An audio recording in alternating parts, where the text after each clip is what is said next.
Aujourd'hui, je veux t'emmener dans une réflexion profonde sur deux réalités spirituelles qui gouvernent nos existences, le karma et le dharma. Beaucoup ont entendu ces mots, certains les répètent comme des slogans, mais peu comprennent leur puissance et surtout comment les utiliser pour grandir, pour s'élever, pour transformer leur vie. Le karma et le dharma sont comme les deux ailes d'un même oiseau. L'un enregistre et rééquilibre, l'autre guide et éclaire. Si tu comprends les deux, tu ne subis plus ta vie, tu commences à la diriger avec sagesse. Commençons par le karma. C'est la loi d'action et de réaction. Tout ce que tu fais, dis, pense, laisse une trace. Imagine que l'univers est comme un champ immense. Chaque acte est une graine que tu y plantes. Tu peux planter du blé, tu peux planter des ronces. Mais quoi que tu plantes, tôt ou tard, tu récolteras. Tu insultes quelqu'un, tu plantes une graine de haine. Tu consoles un frère, tu plantes une graine de lumière. Le karma n'est pas une punition, il est simplement le retour de ce que tu as semé. Comme la pluie tombe sur tout le monde, cette loi agit sur tous, qu'on y croit ou non, mais le problème, c'est que beaucoup ignorent leur propre jardin. Ils vivent dans le chaos, ils accusent les autres, mais ils oublient qu'ils récoltent ce qu'ils ont semé hier. Tu vois des gens qui font du mal, qui trompent, qui trahissent, et qui semblent pourtant prospérer.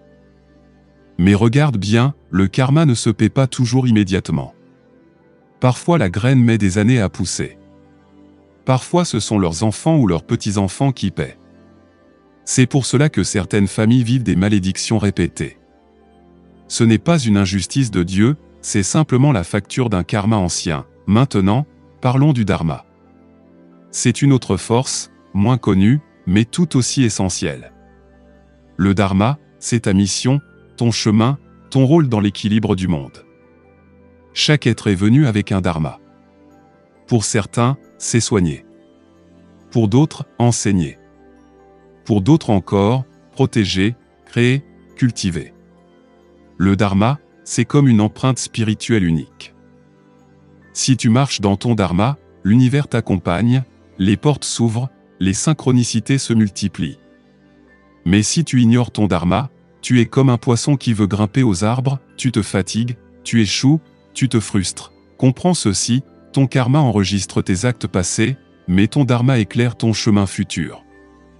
Si tu veux évoluer, tu dois harmoniser les deux.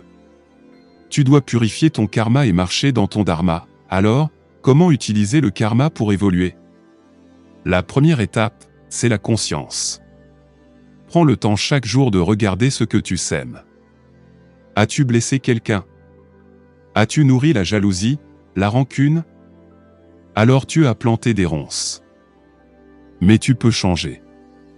Par le pardon, par la réparation, par la prière, tu peux transformer l'énergie. Le karma n'est pas une condamnation éternelle, il est un professeur. Il vient te montrer là où tu dois corriger. Si tu comprends la leçon et que tu changes, tu transmuteras ton énergie. La deuxième étape, c'est la purification. Allume une bougie, verse de l'eau claire, parle à tes ancêtres, demande que tes dettes karmiques soient éclairées et que tu trouves la force de les résoudre. Parfois, ce n'est pas une grande cérémonie qui change tout, mais la sincérité de ton cœur. Quand tu reconnais tes erreurs et que tu décides de semer autrement, l'univers l'entend. Et comment utiliser le dharma? D'abord, cherche ton talent naturel. Qu'est-ce qui te rend vivant? Qu'est-ce qui fait que le temps passe sans que tu t'en rendes compte? Ce n'est pas un hasard, c'est un indice. Ton dharma n'est pas toujours ton métier, mais il peut devenir ta vocation. Ensuite, observe ce que les autres viennent chercher chez toi. Te demandent-ils des conseils? Te confient-ils leurs douleurs? Viennent-ils vers toi pour ton énergie créative? Cela aussi est un signe de ton dharma. Une fois que tu as trouvé ton dharma, marche dedans sans peur. Même si tu gagnes moins d'argent au début, même si le monde se moque, avance. Parce que le dharma ouvre des routes invisibles. Il attire les bonnes personnes, il attire la protection divine, il te donne une paix que rien ne peut acheter. Maintenant, regarde la beauté de l'équilibre. Le karma te montre tes dettes, le dharma te montre ton chemin. Si tu prends les deux au sérieux, tu ne perds plus ton temps. Quand une difficulté se présente, tu ne cries pas « Pourquoi moi ?» Tu dis « Ceci est peut-être un retour de mon karma. » Quelle est la leçon? Et tu apprends.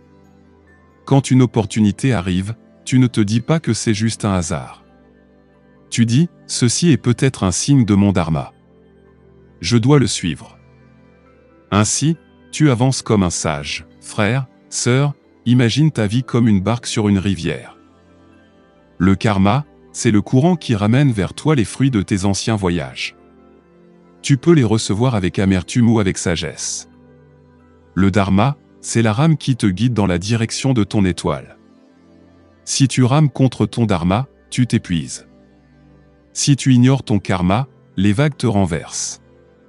Mais si tu écoutes les deux, tu avances avec fluidité, et ta traversée devient une initiation. Concrètement, si tu veux évoluer avec ces deux lois, pratique 3 choses. Premièrement, chaque soir, fais ton examen de conscience. Demande-toi, qu'ai-je semé aujourd'hui? Étaient-ce des graines de paix ou des graines de haine? Deuxièmement, engage-toi dans ton dharma, même par de petits pas. Si tu sens que ton rôle est d'aider, aide une personne, même discrètement. Si ton rôle est de créer, crée une petite œuvre. Troisièmement, relie-toi à la lumière par des gestes simples, respiration consciente, méditation, prière, gratitude. Ces pratiques allègent ton karma et fortifient ton dharma. Souviens-toi aussi que le karma et le dharma ne sont pas des chaînes, mais des clés.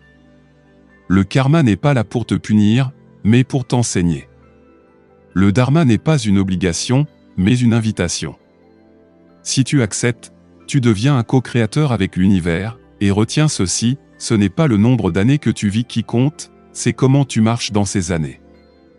Un seul jour vécu dans ton dharma avec un karma apaisé vaut plus que 1000 jours de fuite et de chaos. Abonne-toi à cette chaîne pour recevoir d'autres révélations comme celle-ci. Et regarde dans la description mes livres, qui t'enseignent la purification, la protection, et la libération des chaînes invisibles. Je suis Kamao, et je te rappelle, le karma est le miroir de tes actes, le dharma est la route de ton âme. Si tu harmonises les deux, tu deviens un être libre, et ta vie devient une offrande lumineuse au monde.